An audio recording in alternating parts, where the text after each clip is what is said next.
বিজেপির উচিত দিলীপ ঘোষের মানসিক ভাবে তার চিকিৎসা করানো। যদি বিজেপি না পারে তাহলে আমার কাছে পাঠিয়ে দিক, এমনটাই বলেছেন বলে কটাক্ষ করেছেন বর্ধমান দুর্গাপুর লোকসভা কেন্দ্রের তৃণমূল প্রার্থী কীর্তি আজাদ।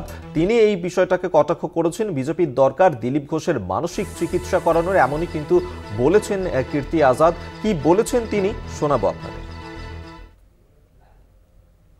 दिलीप घोष को तो खास करके चुल्लू भर पानी में डूब के मरना चाहिए। उसका मानसिक संतुलन खराब हो चुका है। कोई ना कोई बीजेपी वाला उसको अस्पताल ले जाए। अगर वो नहीं ले जाना चाहता तो हम अपनी तरफ से उसका फ्री इलाज दिमाग का करवाने के लिए तैयार हैं। दिलीप घोष আপনাদেরকে শোনালাম কীর্তি আজাদ। তিনি ঠিক কি বলেছেন। বিজেপির উচিত দিলীপ ঘোষের মানসিক চিকিৎসা করানোর, যদি বিজেপি না পারে তাহলে আমার কাছে পাঠিয়ে দিক, এমনটাই কিন্তু বলে কটাক্ষ করেছেন বর্ধমান দুর্গাপুর লোকসভা কেন্দ্রের তৃণমূল প্রার্থী কীর্তি আজাদ। আজ প্রচারে বেরিয়ে তিনি এমনটাই বলেন এবং দিলীপ ঘোষ যেভাবে তিনি কটূক্তি করেছিলেন মুখ্যমন্ত্রী মমতা বন্দ্যোপাধ্যায়কে, তা নিয়ে বিতর্ক শুরু হয়েছিল। এবার কীর্তি আজাদ তিনি বললেন যে বিজেপির উচিত দিলীপ ঘোষের মানসিক চিকিৎসা করানো, বিজেপির দরকার, বিজেপি যদি না পারে তাহলে তার কাছে পাঠিয়ে দিক। আমরা আরো বিস্তারিত কথা বলবো। আমজাদ আলী এই মুহূর্তে আমাদের সঙ্গে টেলিফোনে রয়েছেন প্রতিনিধি। আমজাদ, দিলীপ ঘোষের মানসিক চিকিৎসা করানো প্রয়োজন এমনটাই বলেছেন কীর্তি আজাদ, কেন তার এই ধরনের প্রতিক্রিয়া? একেবারে অধিক তোমায় জানিয়ে রাখি যে বর্ধমান দুর্গাপুর লোকসভা কেন্দ্রের প্রার্থী তৃণমূলের কীর্তি আজাদ তিনি আজকে 15 নম্বর ওয়ার্ডের প্রচারে বেরিয়েছিলেন এবং যখন আমরা শোনা যাচ্ছে?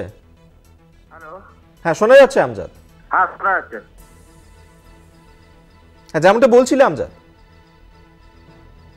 হ্যাঁ, বর্ধমান দুর্গাপুর লোকসভা কেন্দ্রের প্রার্থী কীর্তি আজাদ আজকে 15 নম্বর ওয়ার্ডে বর্ধমান শহরে তিনি প্রচার সারেন এবং প্রচার সেরে তিনি সাংবাদিকদের মুখোমুখি হয়ে একটাই কথা বলেন তিনি, যে বিজেপির তরফ থেকে যেভাবে হোক দিলীপ ঘোষকে এই মুহূর্তে মানসিক চিকিৎসা করানো দরকার আছে।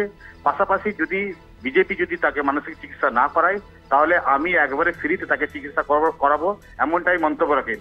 এর পাশাপাশি তিনি আরো জানান যে বর্ধমান দুর্গাপুর লোকসভা কেন্দ্রে এসে দুর্গাপুর থেকে যে রকম কুরুচিকর মন্তব্য করেছেন মুখ্যমন্ত্রীর কাছে, তাতে করে তাকে এই কনস্টিটিউশনে রাখাই দরকার নেই এবং আম জনতা, আম মানুষ যারা রয়েছেন, যারা দিলীপ ঘোষকে চাইছেন না, তারাকে যাতে ভোট বয়কট করা উচিত, এমনটা কিন্তু জানাচ্ছেন বারবার।